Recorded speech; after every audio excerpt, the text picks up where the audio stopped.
What to the slave is the 4th of July? Frederick Douglass ignited a moral firestorm on a day America celebrated independence.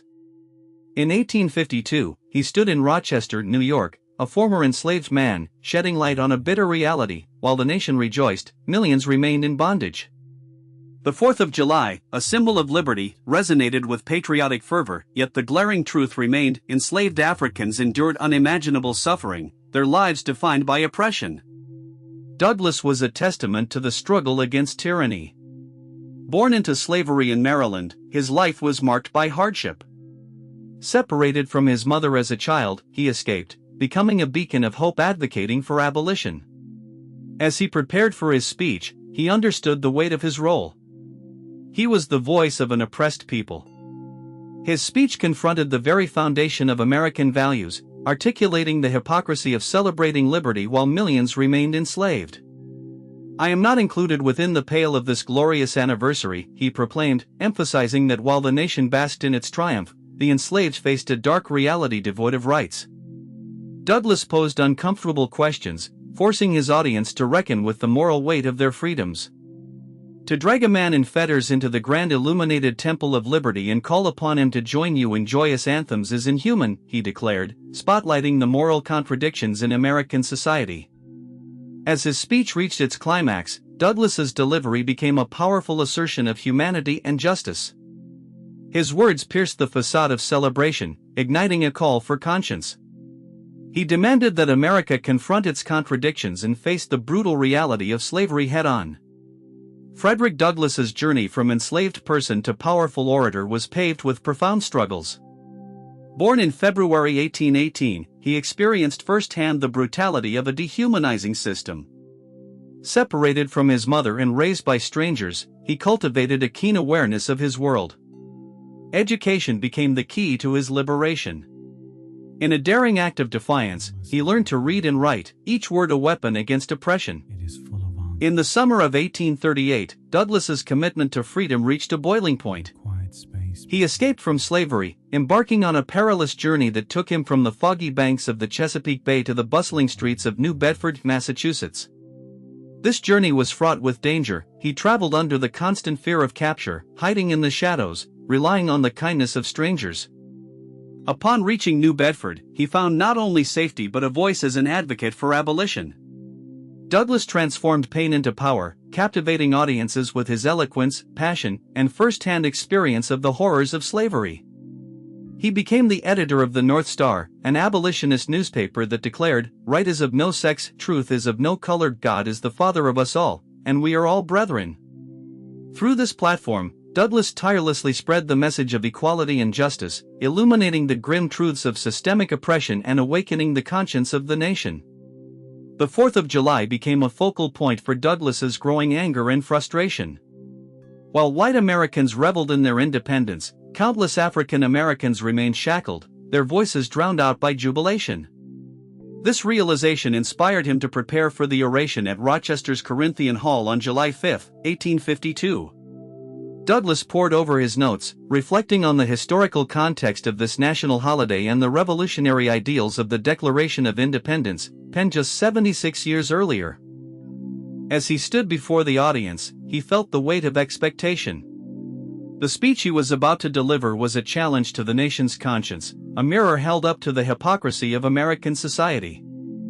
He invoked the founding fathers' ideals of liberty and juxtaposed them against the grim reality of enslavement. Douglass questioned rhetorically, "What to the American slave is your 4th of July?" Each word reminded that salvation for the nation could not occur while millions languished in captivity. His passionate delivery resonated deeply, compelling the audience to confront their complicity in the system perpetuating suffering. The words emerged from him with the power of a thunderstorm, each phrase striking hard against the complacency of his listeners. Douglass recounted the pain of families torn apart by slavery, the cries of children wrenched from their mothers' arms, the anguish of men forced to toil in chains. "This 4th of July is yours, not mine. You may rejoice, I must mourn." His voice echoed through the hall, a poignant reminder of the divide between the privileged and the oppressed. Douglass stood as a beacon of hope, challenging every individual to rise against oppression. The 4th of July morphed into a call to conscience, urging all to acknowledge the true cost of their liberty. As the speech concluded, Douglass's message was clear: the journey for equality was far from over. His call for justice rippled through the hearts of many, planting seeds for change. The urgency of his words hung thick in the air, a summons to action that could not be ignored. Douglass's unwavering spirit and eloquence laid the groundwork for future generations, a testament to the enduring power of the human spirit in the face of adversity. Many who heard Douglass that day left transformed, infused with a new sense of purpose and responsibility.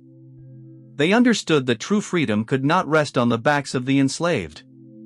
His speech reverberated through the years, igniting the fires of the abolition movement, spurring many to take action, join the fight, and advocate for change.